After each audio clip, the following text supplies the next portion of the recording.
What's good, family? What's good? IOBA. I'm TC.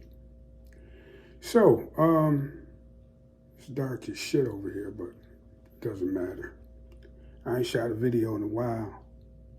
I just felt like I wanted to talk about that thing that happened in Montgomery, Alabama, where that security guard got jumped by all them white people, and how the mass media has already started trying to tilt that narrative. They're trying to make it sound like a bunch of black people, got involved in a fist fight between a black dude and a white dude. That's the and that's where they're trying to take it. That's where they're trying to take it. But if you saw the video, and everybody should have seen the video by now, you saw the security guard telling them that they can't, they have to move their boats because the ferry was coming in, and you saw the white boys jump them. Matter of fact, it got so bad until the security guard was on the ground, and there was so many white boys on him, you couldn't even see him anymore. And then you seen the brothers started running to help out. And then that's what turned into the rest of what you saw on that video. There's a whole bunch of different dynamics. I'm gonna go over some of them real quickly. Oh, and of course, the young brother swam across the way and got involved in it. You saw that too. But there's a bunch of different dynamics to it. I'm gonna go over them quickly. Number one, this is what happens when you level the playing field. When you take away all of the fucking bullshit and there's no guns, the cops ain't got there yet, none of that. You got regular, everyday folk, black and white. Level playing field. The white people, in that instance, got their motherfucking ass handed to them because shit was evil. Wasn't no MMA fighters out there, wasn't no professional boxers out there, wasn't no goddamn big football players out there. It was just regular folk. Us against y'all. And that's what happens when you level the playing field in sports, in business, hell, even politics. When you level the playing field, this is what happens to white people. Because they can't compete, and they know they can't compete. They know they can't fuck with us. So that's why they stack the deck so heavily against us, and they try so hard to keep us at the bottom rung of society. So that's number one. Number two, motherfucking crackers got their wake-up call today. Because white people was under the impression that they could just run up on the nigga, beat him to death, kill him, choke him to death, shoot him, whatever. And the media gonna come down on their side. And, it's all gonna get whitewashed and brushed under the rug.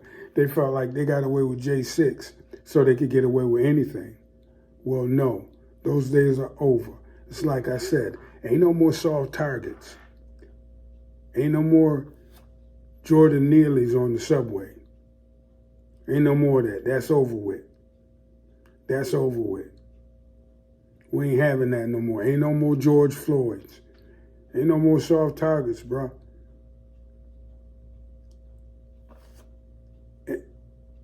Every time you see something like that happening to a black person, you're supposed to do something. You're supposed to react like that. You're supposed to react like that because that's the way everybody else does it. I mean, you've seen the white people when the security guard was fighting, when it was a one-on-one. You seen a white boy come out of nowhere and just rush in there. You seen a white boy come out of nowhere and just rush in there and start fighting with the black dude. You seen that? So, yeah.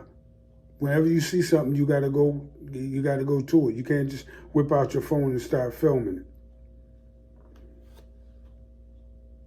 So there's that point. Because when push comes to shove, at the end of the day, and this is the final point, we all we got. We don't have no allies. We don't have no friends. And the media gonna come down against us. So we gotta die on our feet rather than live on our knees, like James Brown used to say back in the day. We don't have no allies, and that proves it. And the way the media is trying to spin this incident proves it. It's good to see black people jump on code like that. If you want to know what code is, and this is another point, if you want to know what being on code is, that's it. Every black person in the area got on the same page. Just like white people. Every white person got on the same page. That's codification. And went into motherfucking warrior mode. And handled their business. So yeah, I'm glad them brothers and sisters, because the sisters was down too, and that's what happens when we got all of our warriors out there, the warriors and our women, the warriors and our men out there fighting. Because you got to go out like that. That's the only thing they understand. But that's codification right there. And you're seeing the same thing in other parts of the world too. You know, every time the coons stick their head up, they get called out. But I'll talk more about that one later. But this thing down here in Alabama, that shows where we're at right now. Motherfuckers, and this is another point, motherfuckers had the nerve to think that because January 6th happened and because they more or less got away with killing that brother in New York City, because Donald Trump got elected, that they could just, you know, whoop a nigga ass and it'd be all right. No. We warned y'all. We said, don't let Donald Trump cause y'all to get y'all the election of Donald Trump cause y'all to get y'all motherfucking ass toe out the frame. And that's what you saw. You saw the Crakka wake-up call.